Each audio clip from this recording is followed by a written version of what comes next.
Hola país, ¿cómo están ustedes? Bienvenidos al último programa del 2017 de Economía Ahora, haciendo un raconto de este año 2017, no en cuanto a lo que pasó en el país, sino a lo que le brindamos nosotros a lo largo de este año, ¿no? ¿Qué temas tratamos? Nos ocupamos de la salud de los abuelos, de las prestaciones, de la situación de Brasil, su consecuencia con nosotros, la falta de medicamentos para los mismos abuelos en ese problema que había con el PAMI, la competitividad, que es la salida para mejorar el tema papel prensa, la constructora Odebrecht y sus socios en Argentina, el programa de la Argentina devorada por José Luis Esper y las explicaciones que nos daba, los datos de Javier Milei con su enojo habitual, los datos de Pablo Rojo, otro economista que nos aclaró cómo estábamos en ese momento, los populismos que destruyeron este país, esos populismos que nos llevaron a la violencia, al problema de fin de año.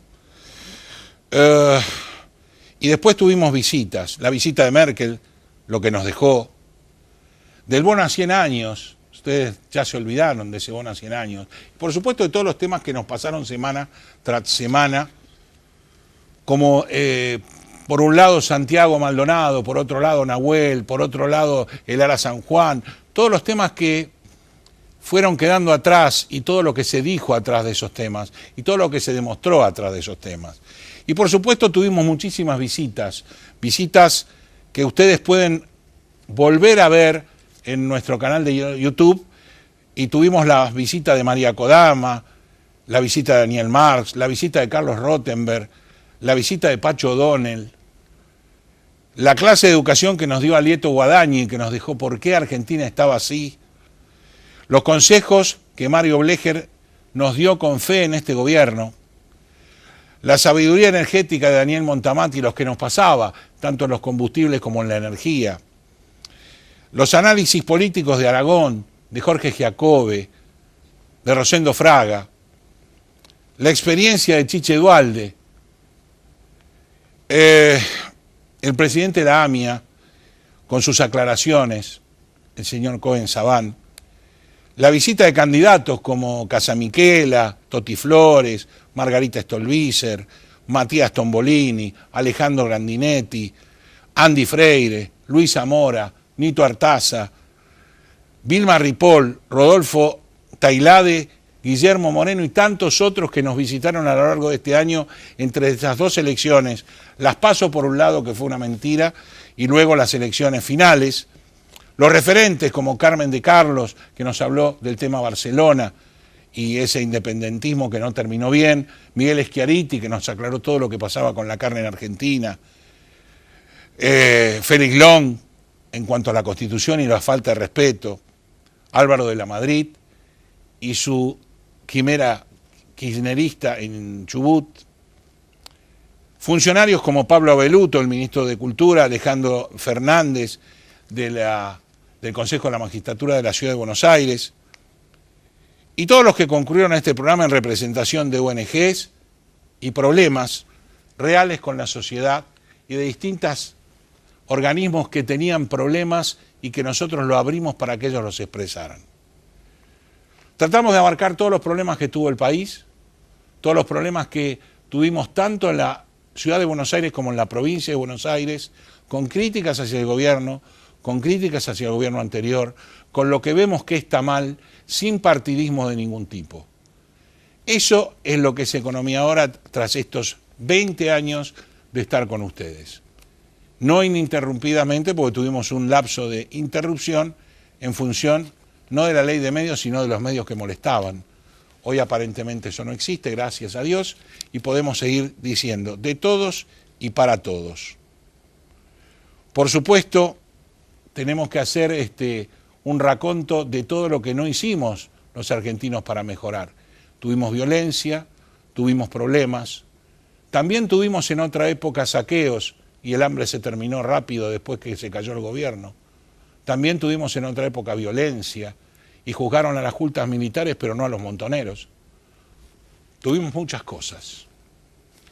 Por eso hoy vamos a hablar de todo, con un invitado o dos invitados que realmente han recorrido este programa con temas muy puntuales a lo largo de estos 20 años. Uno es Ricardo Moner Sanz, el denunciador serial de Carlos Saúl Menem, y después llegó a Amado Vudú. Todos sus temas terminaron en juicios, todos sus temas terminaron en sentencias y algunos todavía estamos esperando. Y Agustín Monteverde, otro economista amigo, que a lo largo de estos 20 años nos acompañó y que para la mayoría de los gobiernos fue un tirapiedras, un tipo que ponía palos en la rueda, un tipo que decía mentiras para desestabilizar a los gobiernos. Y hoy vamos a estar charlando de lo que charlábamos allá en abril o en marzo del 2017 y de lo que podemos charlar hoy, a finales del 2017 y cómo estamos, en base a lo que dice el jefe de gabinete, que dice que estamos muy bien y con una reforma tributaria que es lo más importante en los últimos 50 años de Argentina. Señor director, los que auspician este programa y nos ayudan a estar semana tras semana con ustedes a lo largo del país, y venimos con los invitados. Gracias.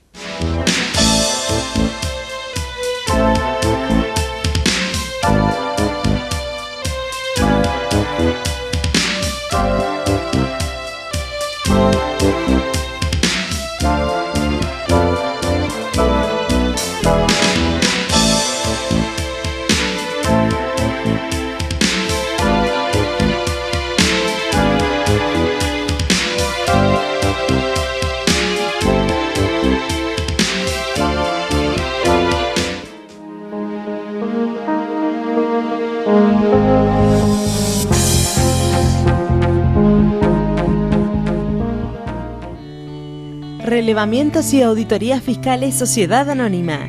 La optimización de los recursos tributarios son nuestro objetivo.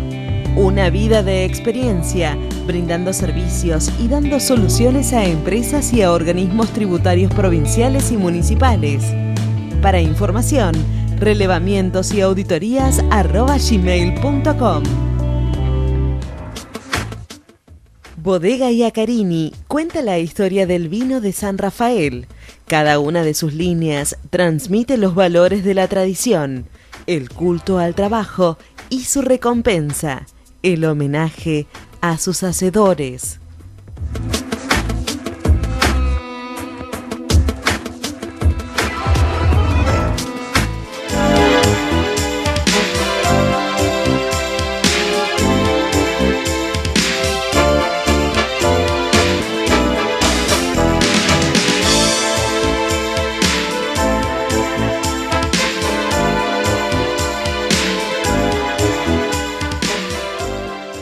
Primer bloque del programa, lo prometido es deuda, y como dije tenía un amigo de muchos años con este programa, Ricardo Moner Sanz, abogado constitucionalista. ¿Cómo te va, Ricardo? Gracias por estar con nosotros.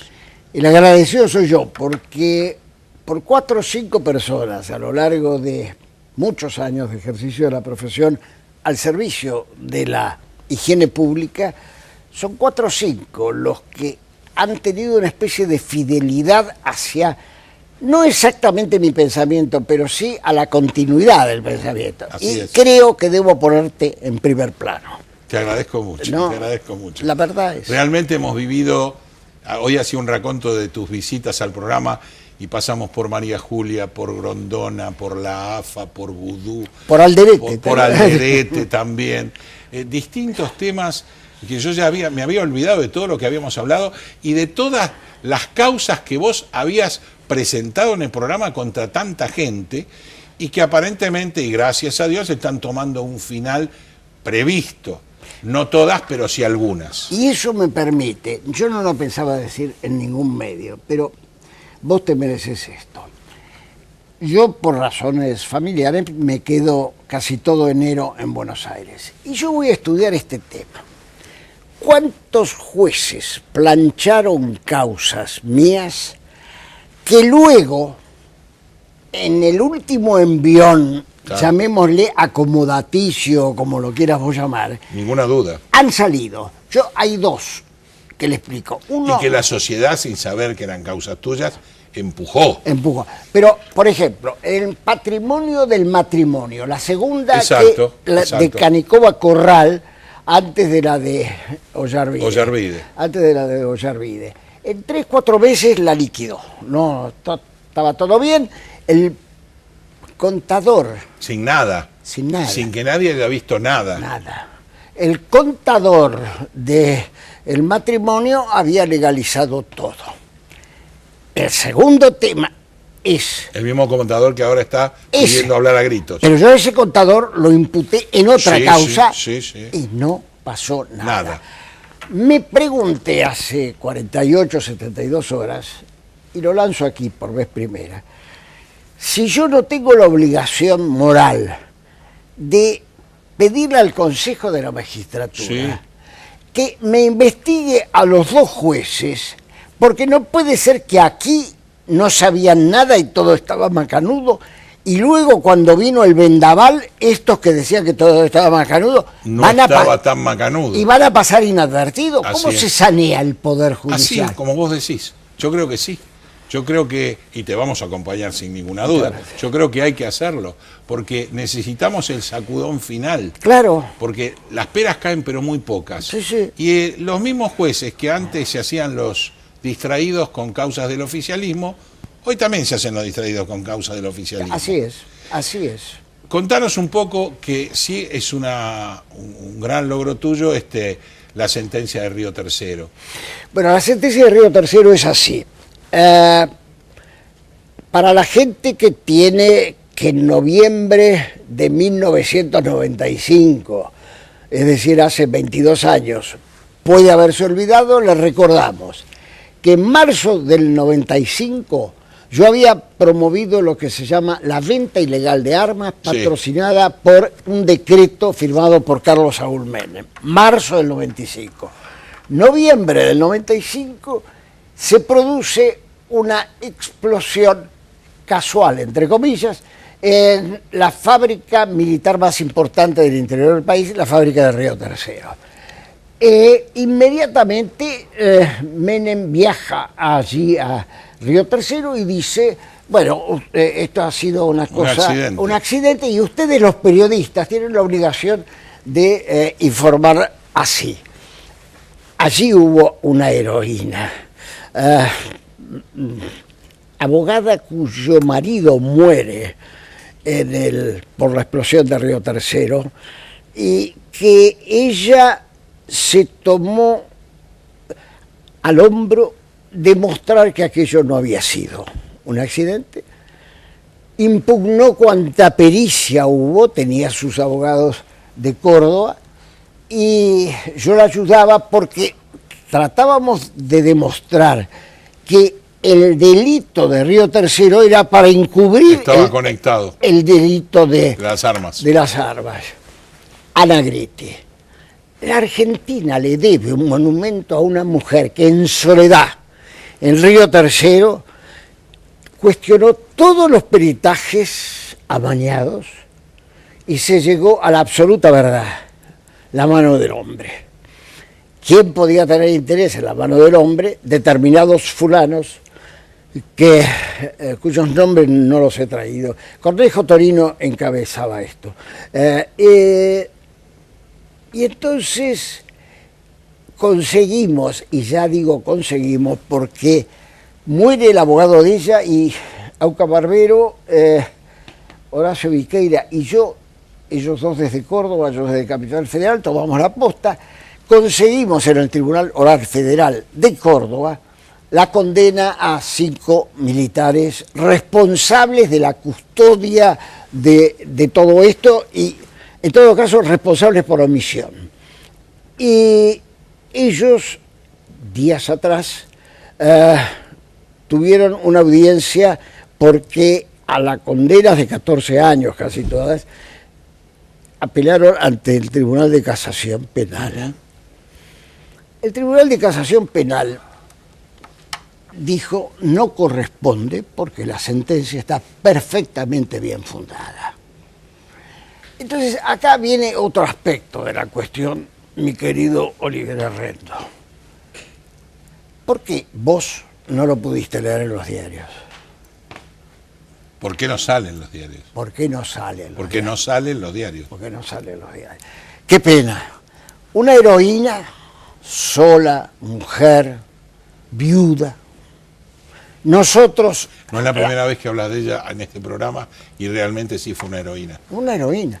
Y las hijas, cuando muere ella, porque más de un abogado debe estar viéndote, se preguntará, ¿y cómo pudo continuar la causa? Porque las hijas quisieron que nosotros la siguieron.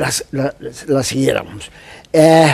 Un tema que no da ningún rédito de dinero, no da pérdida, si vos querés hablarlo así, pero hay cosas que están más allá del bolsillo y más cerca del corazón. Y entonces estamos en la penúltima etapa, porque yo no descarto que estos 5 condenados por aquella bárbara explosión de Río Tercero interpongan un recurso extraordinario ante la Corte Suprema de Justicia de la Nación. Pero sí me maravilla, y por suerte dije lo otro, violando mi propio secreto, me maravilla que un tal Olivera Rendo se haya acordado de Río Tercero, porque es una de las cosas más ignominiosas. Repito y sintetizo, hicieron morir gente para tapar el delito de venta ilegal de armas. Eso es un poco, la sociedad es como que lo está empezando a paladear. Tarde, pero lo está empezando a paladear. Pero por otro lado estamos viendo como un senador, que lo único que hace es esconderse en el Senado, destruido físicamente, mal, con 3 sentencias, si no me equivoco, de culpabilidad, sigue siendo senador y nadie le pudo prohibir. Así es. Explícanos vos, ¿de qué constitución estamos hablando? Allí hay una interpretación que hace la Corte Suprema de Justicia de la Nación y yo no coincido. La Corte dice que pudo ser candidato. ¿Te acordás que sí, la Cámara Electoral había dicho nones? No, exactamente. Había dicho nones, porque el Código Electoral prohíbe ser candidato a una persona condenada. No dice condenada con sentencia final, dice condenada. Exacto. Y ahí, que lo tenemos en pantalla, Carlitos Saúl, la interpretación de la Corte es que falta el pronunciamiento último. Y él tiene para pronunciamientos últimos 2 importantes. Aquello que inició el 15 de marzo del 95, venta ilegal de armas, que terminó llamándose contrabando, y la otra, que también lo agarra a caballo, sobresueldo. Sobresueldo, ¿no? Los muchachos se asignaban una plata que la distribuía. Que recordá que el tema sobresueldos lo saca a la luz María Julia. Tenés toda la razón del mundo. Y gracias a que vos tenés buena razón y te tomás tu tiempo para reexaminar cosas, yo el otro día le dije a una de las colegas del estudio, gente joven, ¿por qué yo me metí con sobresueldos? Entonces fueron a estudiar y parece ser que yo tomo los dichos de un testigo que ofrece María Julia. ¿Sí? Y de ahí tiro la piolita, ¿no? Claro. Y salen varios. Porque en realidad María Julia lo dice para justificar su incremento patrimonial. Así es. Y es clara, porque además lo dice cierto. Dice, mi incremento patrimonial surge de los sobresueldos. Sí, y dice, creo recordar, que Cavallo le había dicho que sobre eso no tenía que tributar. Que tributar, Claro. Era una doble omisión. Sí, este país tuvo eso, este país tiene todavía que hacerle pagar todas las cuentas a debido. Un colega tuyo, con quien yo no tengo la amistad que tengo contigo, pero que es un hombre muy serio, que es Carlos Pañi. Carlos Pañi dijo excelente. Un día una cosa en televisión que me llevó a hurgar la noticia. Dice, porque en el país muchas veces se ha hablado de debido. Quiero que ustedes sepan, le decía a la televisión, que el primero que se metió con debido fue el abogado Ricardo Bonanza. Con lo cual yo me llevé una sorpresa, te doy mi palabra de honor.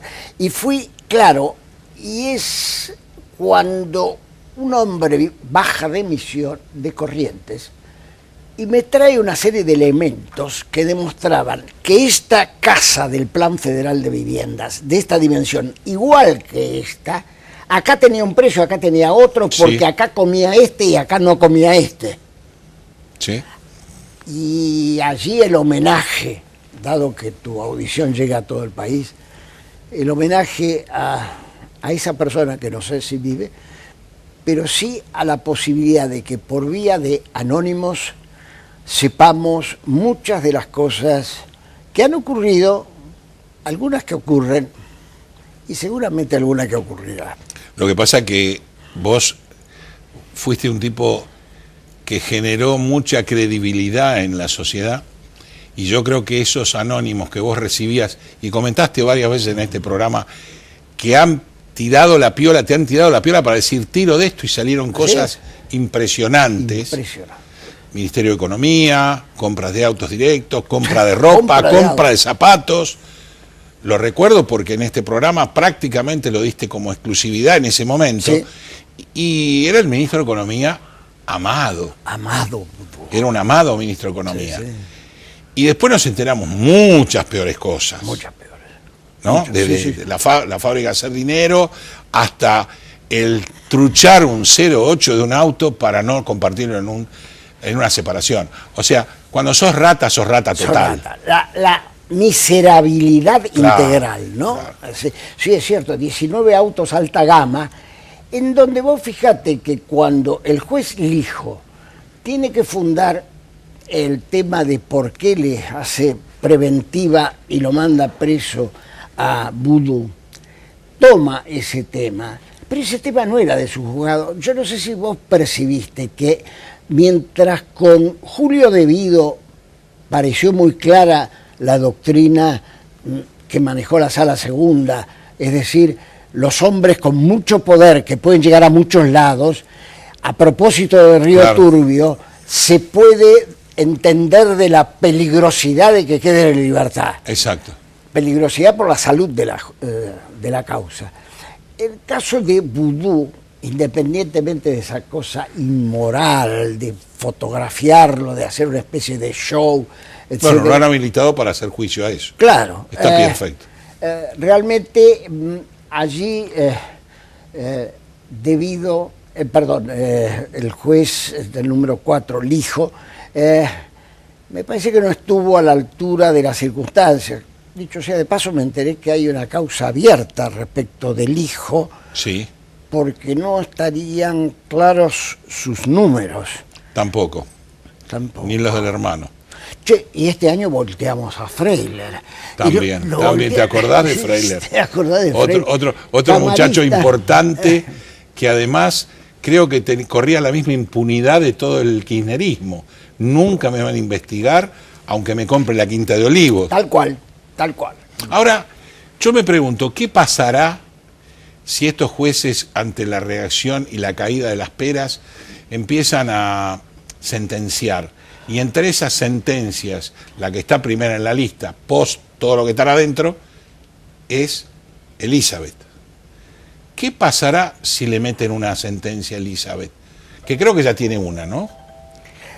Yo creo que no, que lo de Elizabeth tiene varias.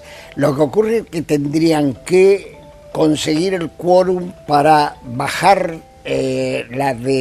para hacer el desafuero. Sí. Y no lo está haciendo porque ni el peronismo lo quiere, ni el kirchnerismo lo quiere, ni lo quiere el oficialismo. Entonces nosotros tendríamos que pensar que no la van a sentenciar.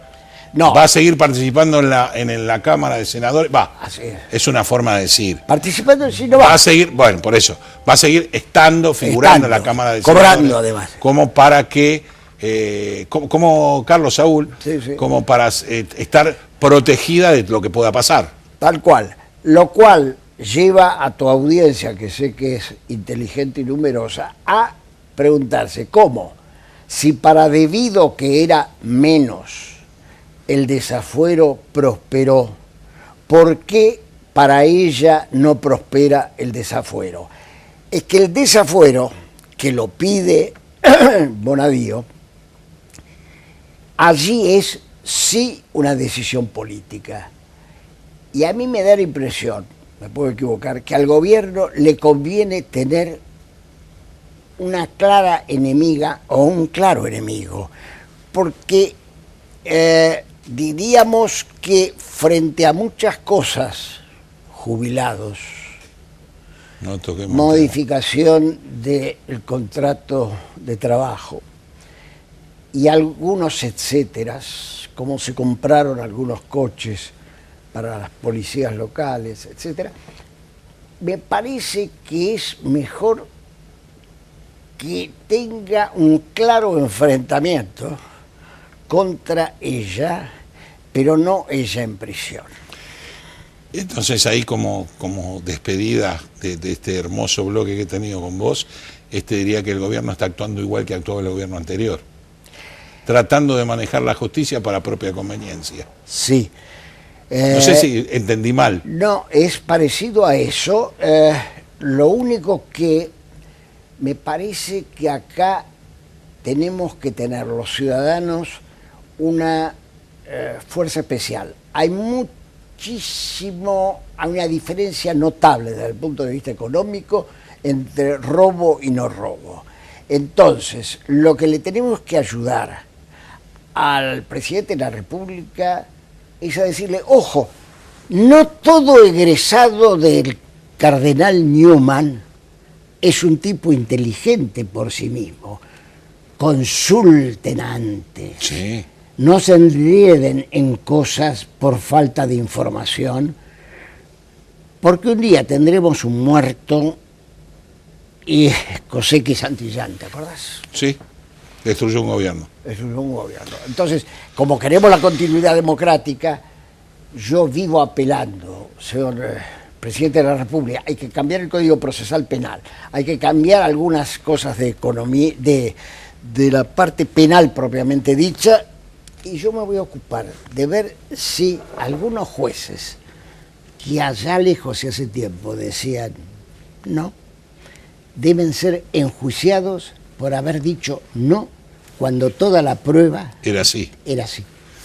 Gracias, Ricardo. Muchísimas gracias. Nuestra bodega te hace entrega de un vinito para este fin de año. Es una bodega boutique. Llévelo nomás. Y por supuesto agradecerte todas las visitas que has hecho a Economía Ahora, todo lo que nos has primiciado en cuanto a tus causas. Nunca le digas a la gente cuánto me pagás por audición. Y por supuesto, agradecerte la amistad, que es lo más importante. Eso es lo más importante. Buen fin de año, quédate nomás, que nos despedimos tranquilos acá y nos vemos seguramente el año que viene. Con todo gusto. Una pausa y enseguida volvemos a hablar de economía con otro amigo.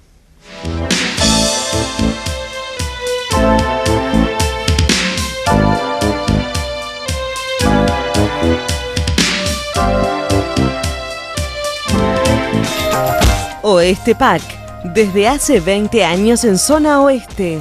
Amplio horario de atención, desde las 8 hasta las 17:30 horas. Entregas a domicilio y envíos al interior. Contáctanos por teléfono, Facebook, WhatsApp o Twitter. Respondemos su consulta al instante. Bodega Iacarini cuenta la historia del vino de San Rafael. Cada una de sus líneas transmite los valores de la tradición, el culto al trabajo y su recompensa, el homenaje a sus hacedores.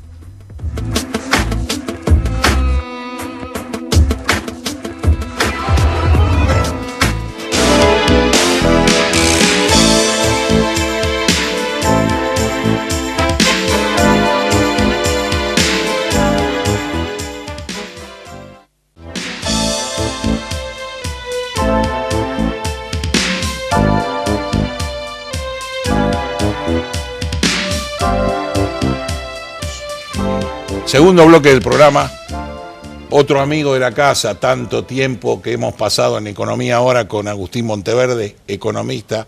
Gracias, Agustín, por estar acá. Como siempre. Sos la cábala, como siempre, inicio y final. Allá hace mucho tiempo hablábamos del primer semestre con una inflación grande de 6,3 y si cumplíamos el 17, si estaba bien la actividad del Banco Central, si con esta política el Banco Central no mataba la reactivación.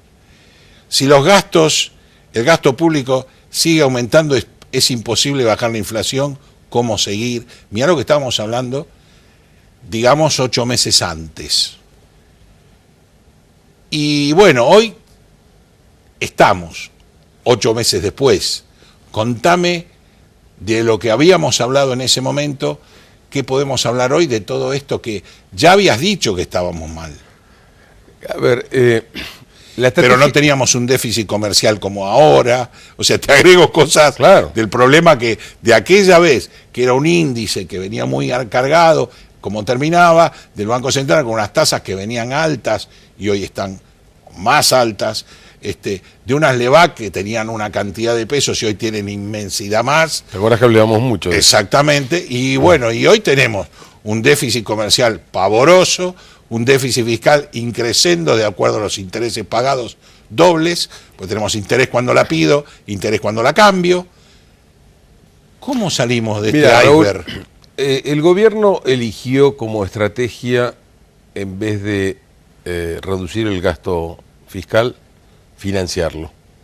A partir de esa decisión se desprenden un montón de variables, de evolución de distintas variables, con distintas distorsiones que se van produciendo.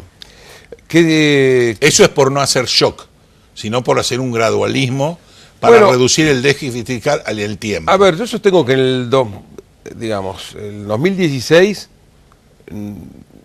yo creo que no hubo gradualismo, o mejor dicho, hubo gradualismo, pero de aumento del gasto fiscal.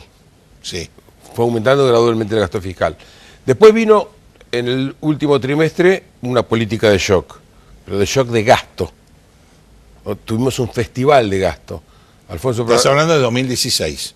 Exactamente. Bien. Alfonso Pratgay se despidió. Cuando se va Alfonso. Exactamente. Pero se despidió con un verdadero festival obsceno de gasto. Lo dijiste en este programa. Y la llegada de Nicolás Dujovne trajo, sí, de una bendita vez, el gradualismo en la reducción de este derroche, y la verdad que, bueno, con un gran trabajo también uno ve de las jefaturas de gabinete pisando mangueras. El problema es si, en todo caso, si este ritmo de reducción alcanza. Esa sería la primera pregunta. La segunda es, la estrategia seguida hasta ahora de financiar el gasto en vez de reducirlo, ¿trajo distorsiones o no? ¿Y en qué medida esas distorsiones pueden ser peligrosas? Cuantifiquémoslo, que financiar el gasto significan 30.000 millones de dólares. Sí, más. Anuales. Un poquito más. ¿O un poquito más? Sí, sí, anuales. unos 40.000 millones. Anuales. Sí, efectivamente. Y esto año tras año. Por eso, anuales. Es una próximo. Sumatoria, digamos. A ver. Y que eso debe Concretamente, intereses. Cuando vos decís que vas a financiar el gasto, esto significa que no lo vas a financiar tanto con emisión monetaria. Eso fue algo que, digamos, es políticamente incorrecto, emitir para financiarse. Creo que políticamente y económicamente también. Sí. Pero sí es políticamente correcto, por lo menos en estos tiempos, el tomar deuda para financiar el gasto. Esa captación de fondos que hace el ministro Caputo hay que transformarla en pesos, porque los sueldos, la luz y el gas que consume el Estado se pagan en pesos. Ahora, como el Banco Central no tiene los pesos, el Banco Central fue vaciado, está quebrado, necesita emitir ese dinero para comprar esos dólares. Para que los dólares que en su reserva emite la misma cantidad de pesos. Existe. Y después absorbe por Ahora, debajo. claro, el tema es que eso reventaría en inflación. Entonces, para que no ardamos en inflación, el Banco Central vuelve a capturarlo a través de las LEVAC, y así es que empezamos este gobierno con una masa de LEVAC que estaba en torno a los 300.000 millones de pesos, y hoy superamos, ya va bien superado el millón de millones. Estamos en el 1.200.000 millones de stock de LEVAC. A su vez, esa captación de dólares lleva a que el dólar, en el tipo de cambio, no el nominal, porque el Banco Central compra supuestamente al precio de mercado, no es de mercado porque no se ofrecen en el mercado los dólares, o sea que está seguramente sobrepagando los dólares, porque si se ofreciera en el mercado valdría mucho menos. Claro. Pero sí el tipo de cambio real, se planchó y tenemos un atraso cambiario feroz. Sí, vamos a hacer ahora un punto aparte con estas últimas 2 semanitas. Sí, ¿ok? que estamos todos locos porque el dólar creció 6-7% contra una inflación de un 20 y pico que lleva acumulado un 15 aún con este 7%, con lo cual Claro, lo que no pasa, recaudó nada. Lo que pasa es que para el modelo actual, claro, no sirve. ojo, esto puede ser altamente peligroso. Entonces, por eso ya... Entonces, el atraso cambiario es otra de las distorsiones naturales del modelo. O sea, acumulación de deuda cuasi fiscal y por lo tanto de déficit cuasi fiscal, de gasto cuasi Obviamente. fiscal. Y atraso cambiario son dos subproductos naturales de este modelo. El tercero es que a raíz de ese atraso cambiario, obviamente, nuestro comercio exterior no anda precisamente del todo bien.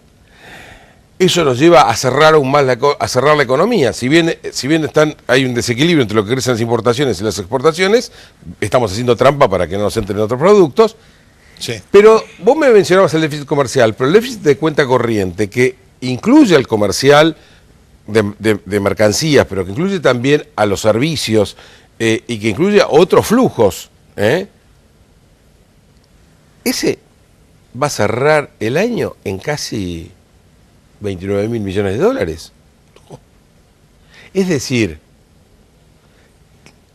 tenemos no solamente déficit gemelos, sino que un problema de sustentabilidad de este nivel de déficit. Es más, no hablo tanto del déficit fiscal, que es el consolidado, apunta a orillar en torno a los 10 puntos de PBI, Sí, exacto.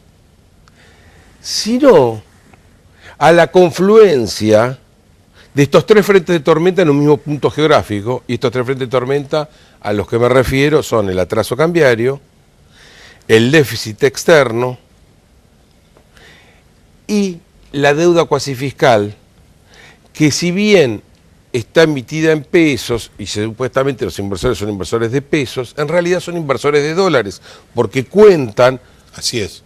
su utilidad y su capital en dólares. Por lo tanto, esta suba del tipo de cambio puede ser muy peligrosa, porque esto podría significar el fin del atractivo de la bicicleta financiera que ofreció este modelo.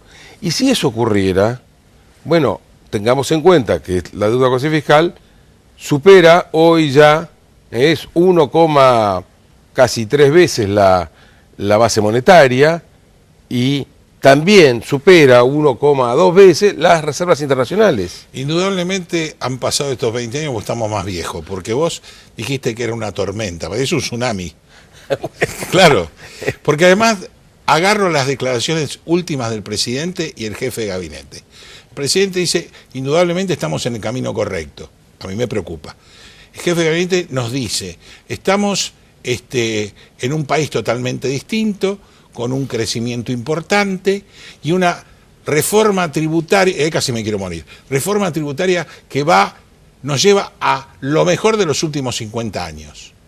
Entonces yo me pregunto, estos muchachos que diario están leyendo, porque la reforma tributaria, si sale tal cual la plantearon, va a empezar el año que viene, con lo cual no empezó, va a empezar si Dios quiere y se ponen de acuerdo todos. Hasta ahora, lo único que me han hecho con un sistema que va bárbaro, es decir, a los señores jubilados, les vamos a sacar un poco de plata porque las provincias necesitan plata. Los demás sigan como están, que vamos bien. Entonces yo no entiendo, soy muy idiota, indudablemente. Creo que el presidente de la Nación tiene la visión más clara, y yo siempre digo que es la mejor pieza de su gobierno es él mismo, digamos, ¿no? Uh-huh. Ahora, las decisiones son tamizadas por la lectura política sobre lo que es correcto en términos políticos hacer o no hacer. Y pretenden, en términos políticos. Claro, y pretenden encajar a la economía dentro de ese chaleco. Y vos la podés tener a la economía dentro de un chaleco, brindándole siempre, por supuesto, los caramelos de la tasa de costo. Pero hasta que llega un punto en que la cosa puede llegar a volverse insostenible para los agentes económicos por lo peligroso, y en ese momento, entonces, estas cuestiones que nunca se terminan de resolver por planteos de correctismo político, se terminan resolviendo por vía de recomodamientos drásticos, repentinos de las variables económicas, que son las crisis. Las crisis son soluciones en términos económicos, el reordenamiento económico de la cosa. Con gran costo político. Y además son soluciones económicas a los problemas acuciantes, pero que han demostrado en la historia argentina que cada crisis nos cuesta riqueza y capacidad de rehacernos.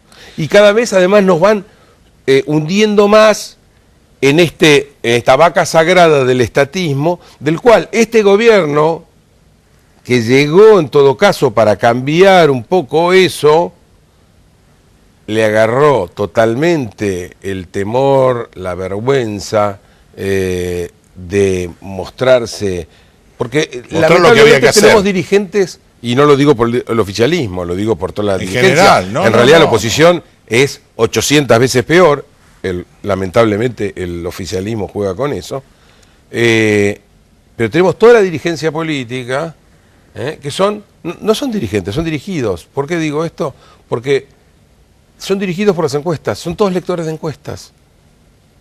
Entonces, como las encuestas dicen que los argentinos se han vuelto estatistas, y claro, ¿cómo se van a volver estatistas si son los mismos dirigentes a lo largo de décadas que le fueron vendiendo el buzón de que así se pueden dar bien? No sé si le vendieron el buzón, o se hicieron ricos con eso, muchos. Bueno, por supuesto. O sea, acá, si vos analizás, Rodrigazo 75, y después Rodrigazo 75 no se acuerda nadie, como nos vendieron que los muchachos del 70 que ponían bomba eran buenos, lo mismo, y que todos los militares eran malos, ya está, terminemos, bueno, paremos ahí, empecemos el 83 en adelante.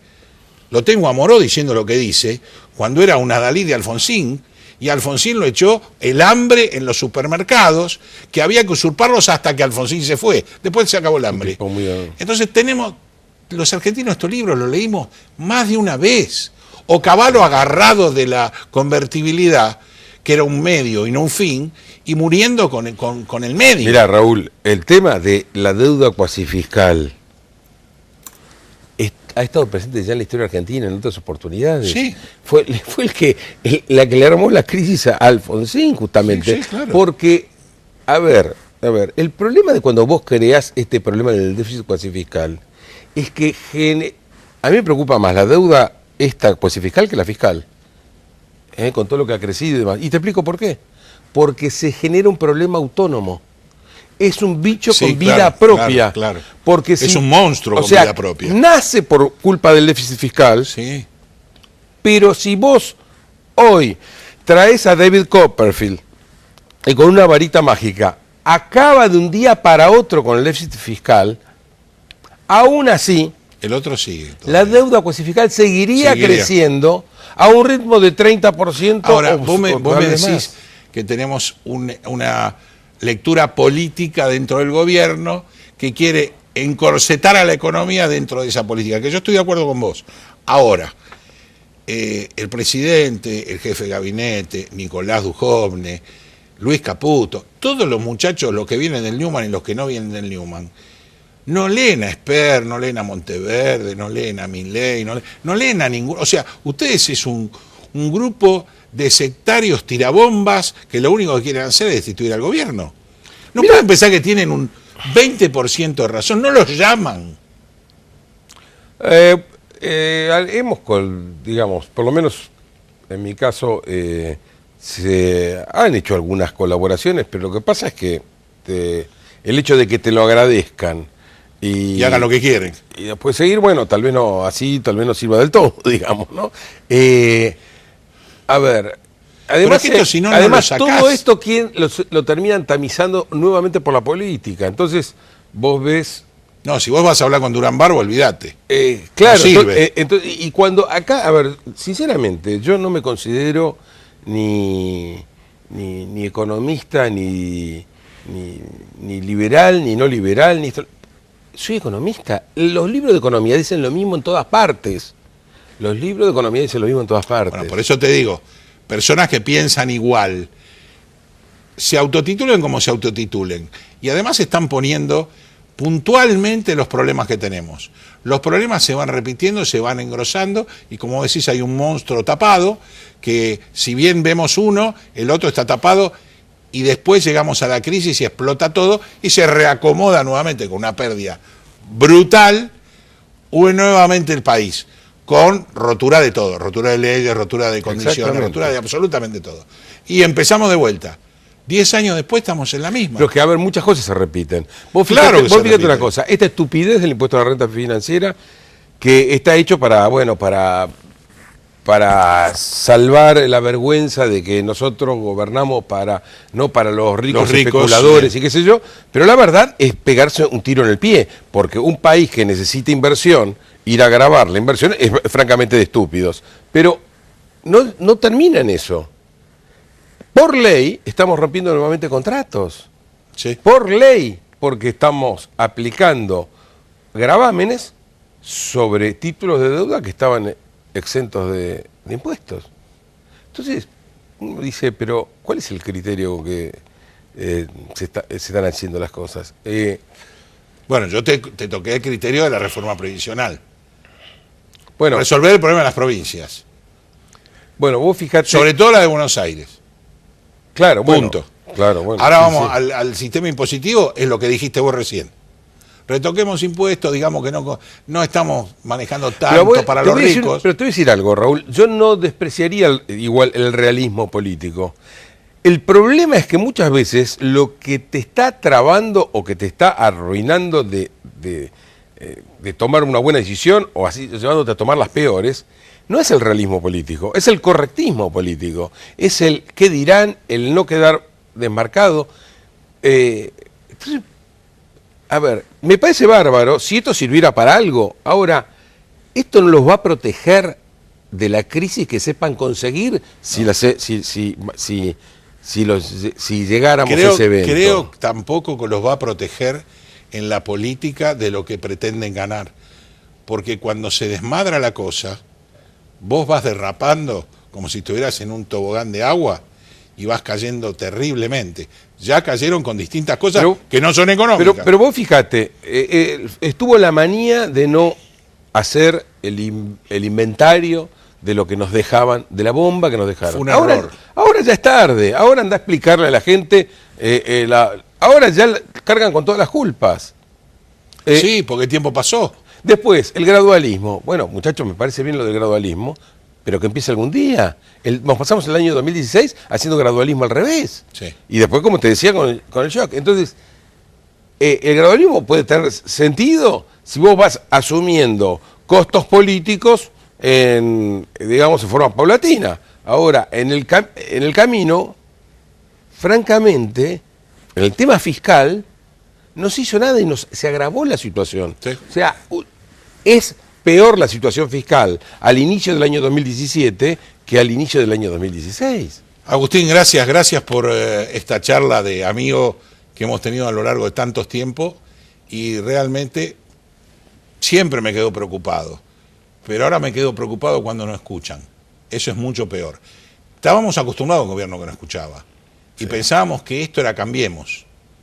Lo que yo voy a cambiar es que te voy a entregar una botella de nuestra bodega boutique para que festejes Año Nuevo con nosotros y una Don agradecerte, y Don Nicasio, y agradecerte, por supuesto, todas las visitas que has hecho a este programa y todos los aportes que nos has dado. Para por mí es un gusto, tantos años. Muchos años. No, el inolvidable aquel programa que se grabó con un presidente y salió con otro. Salió con otro, exactamente. Mirá si hablas de años, ¿no?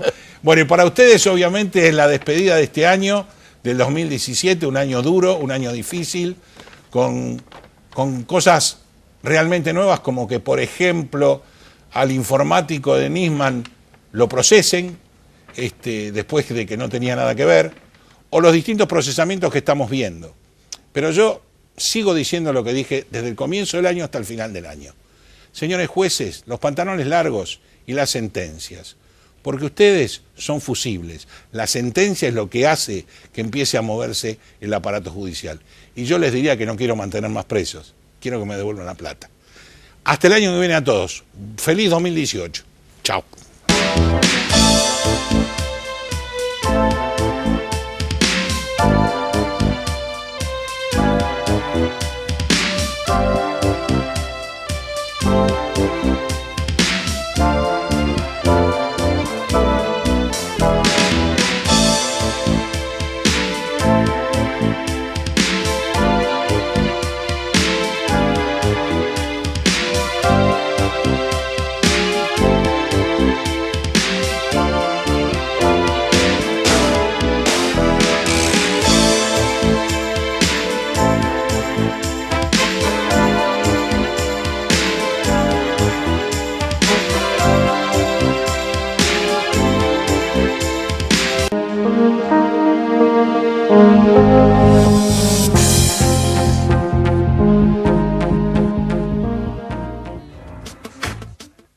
Bodega Iacarini cuenta la historia del vino de San Rafael. Cada una de sus líneas transmite los valores de la tradición, el culto al trabajo y su recompensa, el homenaje a sus hacedores.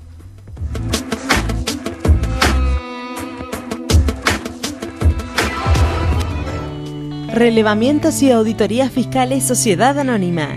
La optimización de los recursos tributarios son nuestro objetivo. Una vida de experiencia, brindando servicios y dando soluciones a empresas y a organismos tributarios provinciales y municipales. Para información, relevamientos y auditorías @gmail.com.